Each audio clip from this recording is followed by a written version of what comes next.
સૌને નમસ્તે. શ્રી માતૃછાયા કન્યા વિદ્યાલય આયોજિત ઓનલાઈન એજ્યુકેશનમાં હું આપને આવકારું છું. ધોરણ 11 ગુજરાતી. ગઈ મુલાકાતથી આપણે ચક્રવાક મિથુન ખંડ કાવ્યનો અભ્યાસ કરી રહ્યા છીએ. આપ જાણો છો તે પ્રમાણે નિયતિને આધીન એટલે કે દૈવ ભાગ્યને આધીન એક પક્ષી યુગલ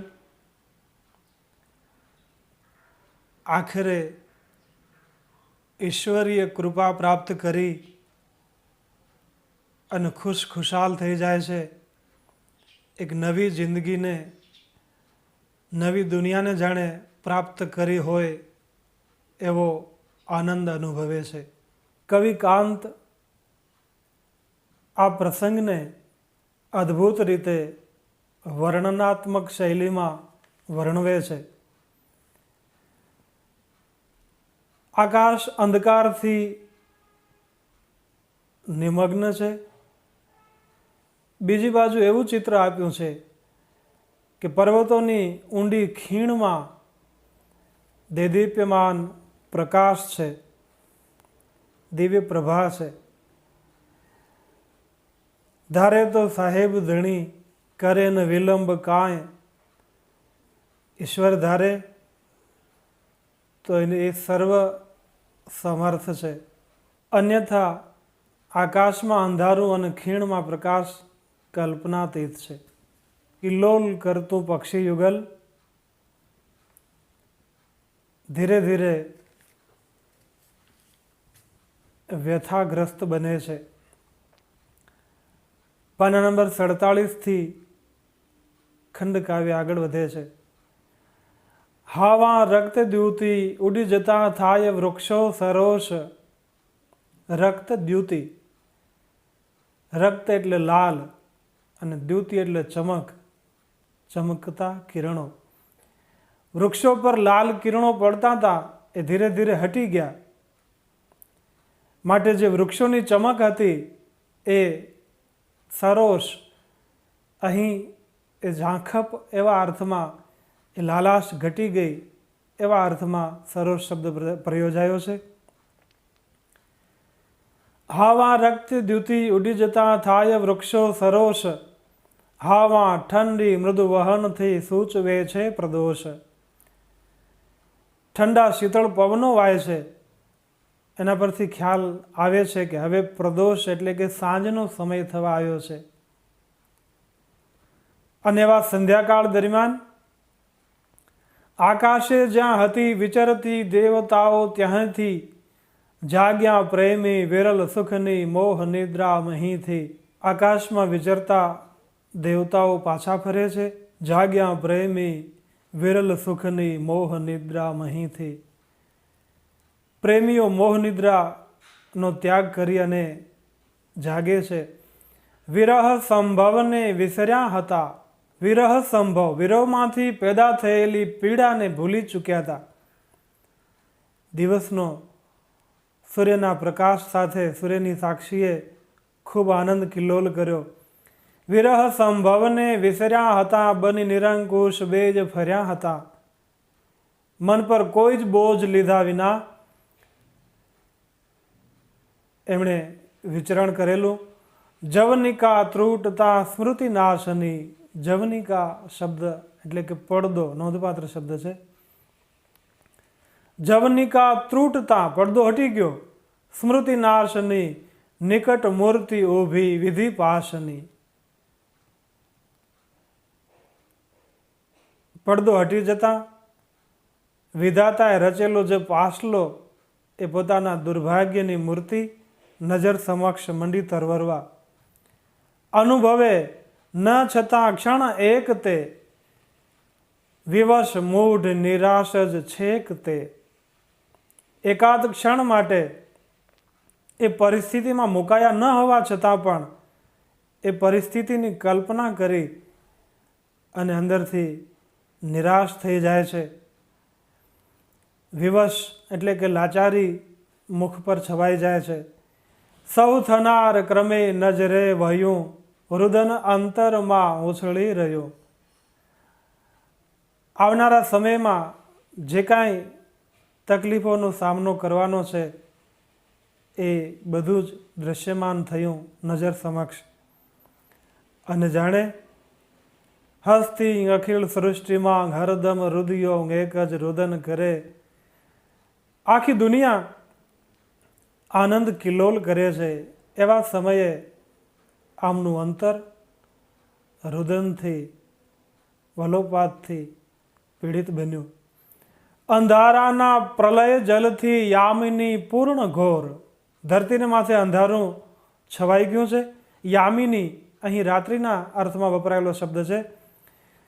જાણે ધરતીના માથે પ્રલયકાળના જળ ફેલાઈ જાય એવા અંધારા, ઘોર અંધારા ધરતી પર છવાઈ ગયા છે. અંધારાના પ્રલય જલથી યામિની પૂર્ણ ઘોર, સ્વેચ્છાના વા કુટિલ કૃતિના મંદ અવ્યક્ત શોર. વા શબ્દ અથવાના અર્થમાં વપરાયો છે. સ્વેચ્છાએ અથવા તો કુદરતની જે રચના એના અવ્યક્ત શોર એ આપોઆપ છવાઈ ચૂક્યા છે. ઊંડાણોમાં પડી સૂઈ જતો નિષ્ઠુર પ્રાણ કાલ, આભાસોથી થતું યુગલ ઉન્મત્ત એ સ્નેહ બાલ. સ્નેહવશ એ પક્ષી યુગલ, ઉન્મત્ત અવસ્થાને પામેલું પક્ષી યુગલ. આ આભાસી ચિત્રો નજર સમક્ષ આવતા અંદરથી વ્યથિત બને છે. થઈ તથાપી વિમુક્ત પ્રયાસથી લઈ વિદાજ નદી તટ પ્રપાસથી. છતાં પણ પ્રયત્નપૂર્વક એમાંથી બહાર આવી જઈ નદી કિનારાથી જુદા પડી, નદી કિનારાને વિદાય આપી. મિથુન એહ ચડે અવકાશમાં,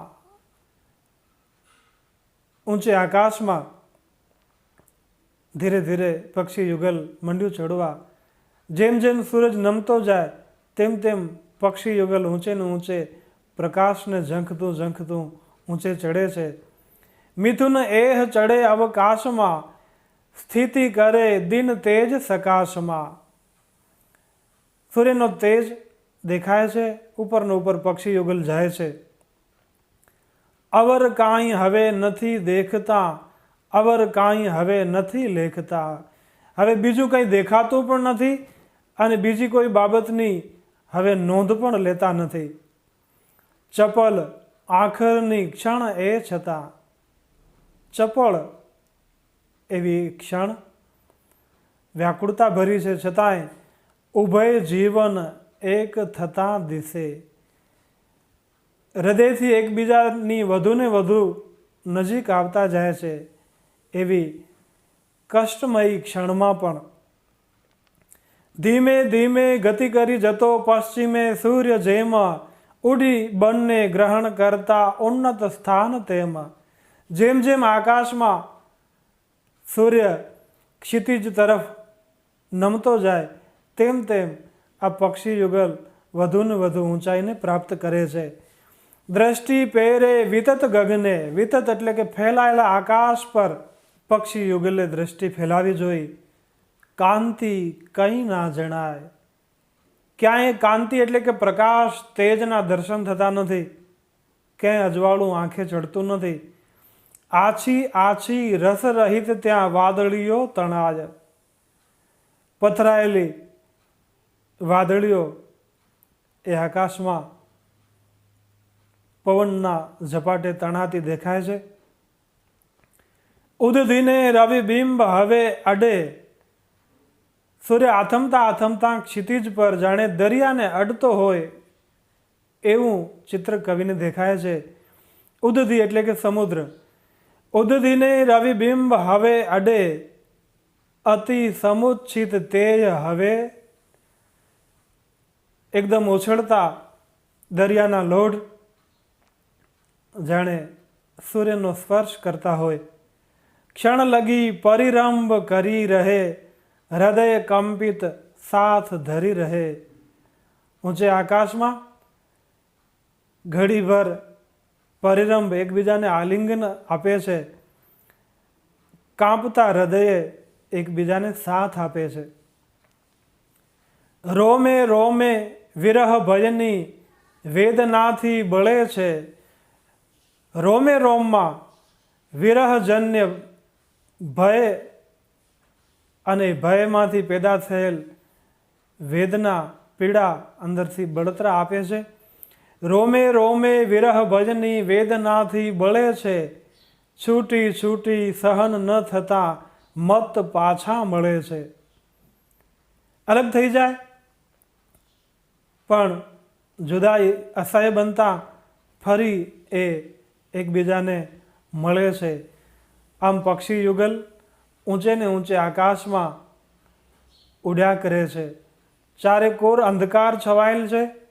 સૂર્ય આથમવાની પૂર્ણ તૈયારીમાં છે. ઘડીક અલગ પડી જાય ફરીને એ જોડાઈ જાય છે. પણ હવે કવિતા વળાંક લે છે. પાના નંબર 48 પર.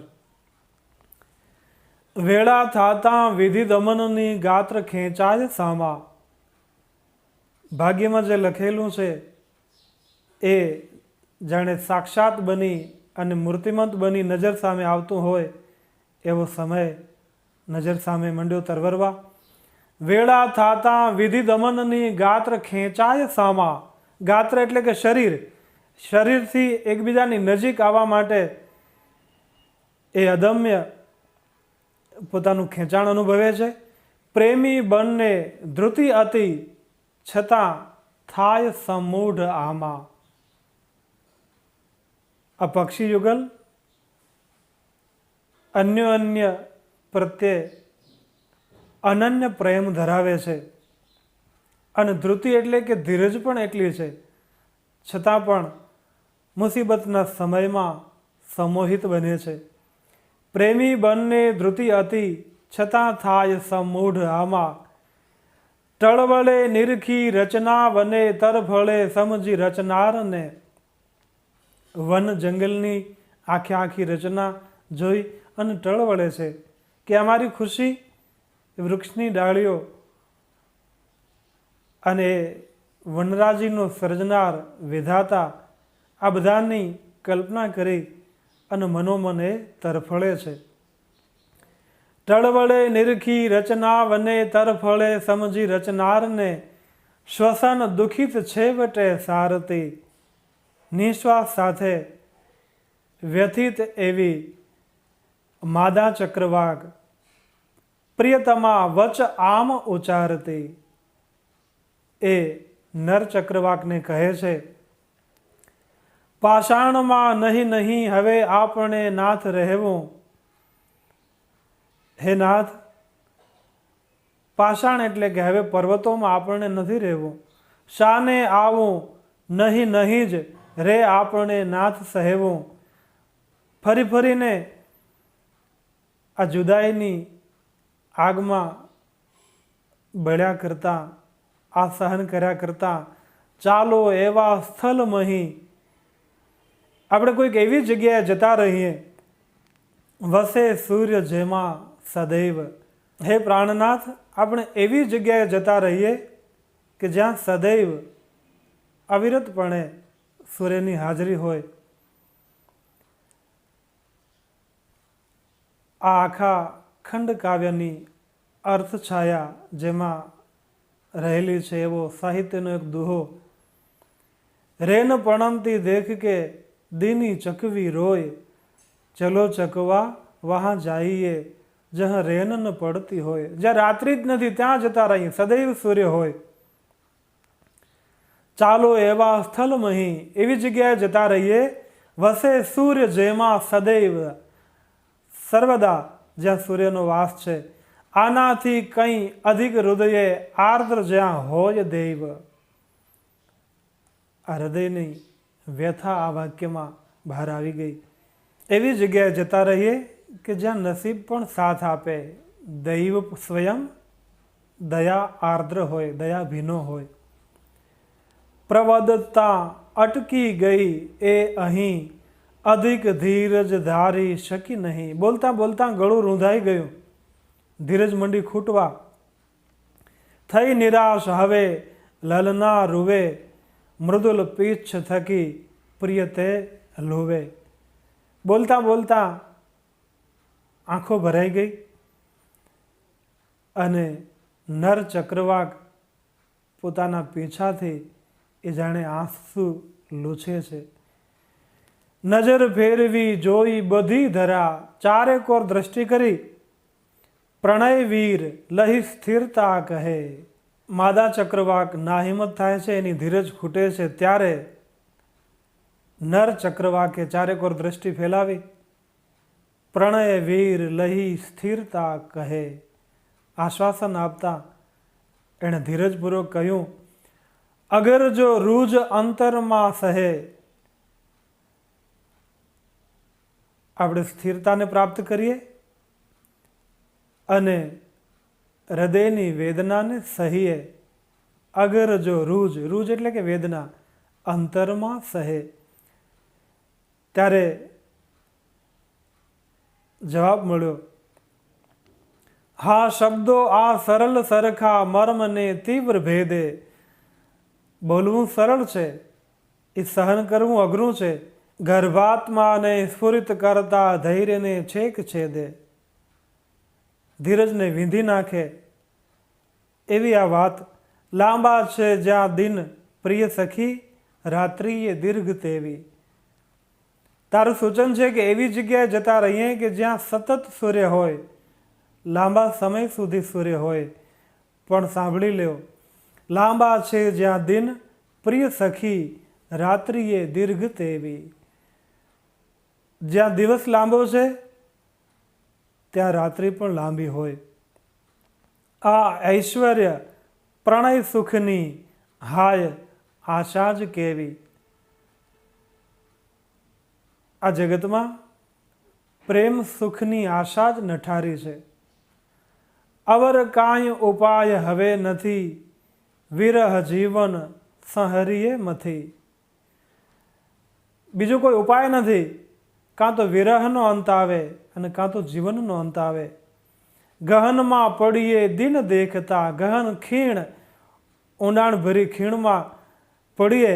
નયન મીચી કરી દઈ એકતા, એક બની અને ખીણમાં નીચે સરી પડીએ. પાછું જોતા દ્વિજ યુગલને અન્યથા થાય ભાસ. આટલું બોલી આકાશમાં ઊંચે ઉડતું પક્ષી યુગલ એણે પોતાનો નિર્ણય બદલી અને પાછા ધરતી તરફ ખીણમાં સમાઈ જવાના ઈરાદે નીચે પાછા ફર્યા. પણ ત્યાં તો કૃપા થાજ કીર્તારની, પરમાત્માની કૃપા જાણે એનો આભાસ થયો. પાછું જોતા દ્વિજ યુગલને અન્યથા થાય ભાસ. અહીં પક્ષી માટે દ્વિજ શબ્દ વપરાયો છે. દ્વિજ એ દાંતને દ્વિજ કહેવાય. દ્વિજ, બીજી વાર જન્મેલ. દૂધિયા દાંત પડી જાય પછીના દાંત આવે માટે એ દ્વિજ. બ્રાહ્મણને પણ દ્વિજ કહેવાય, કેમ કે જનોઈ ધારણ કર્યા પછી એનો બીજો અવતાર વિધિવત મનાતો હોય છે. તે રીતે પક્ષીને પણ દ્વિજ કહેવાય. ઈંડામાંથી એ બચ્ચા સ્વરૂપે પુનઃ જન્મ પ્રાપ્ત કરે છે. પાછું જોતા દ્વિજ યુગલને અન્યથા થાય ભાસ. આ પક્ષી યુગલને એક જુદો જ ભાસ દ્રષ્ટિ સમક્ષ થયો. ઊંડું ઊંડું દિનકર સમૂહ, કંઈક દેખાય હાસ. ઊંડી ખીણમાં જાણે બીજો જ સૂર્ય હોય, દિનકર હોય એવું ચિત્ર દેખાવા માંડ્યું. જળાહળા પ્રકાશ નજરે પડ્યો. આહા આહા અવર દુનિયા ધન્ય. અરે આ તો બીજી જ દુનિયા પણ ધન્ય છે જે પ્રકાશથી જળાહળા થાય છે. આહા આહા અવર દુનિયા ધન્ય. એ બોલતામાં નીચે નીચે ઉતરી પડતું વેગથી દંપતી ત્યાં. એ પ્રકાશને જોતા, પ્રકાશને ઝંખતું આ પક્ષી યુગલ સળેલાટ એ પર્વતની ખીણમાં ઉતર્યું. અધિક એહ પ્રકાશ થતો જતો.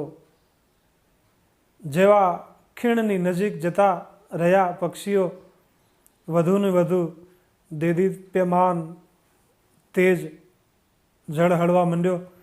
અધિક એહ પ્રકાશ થતો જતો, જવ જનાર તણો વધતો જતો. જવ એટલે કે વેગ. એ પક્ષીઓ પ્રકાશને જોઈ વધુ વેગથી એ તરફ આગળ વધ્યા. અમિત એ અવકાશ તણી મહી, કહી અચેતન એક દિશે નહીં.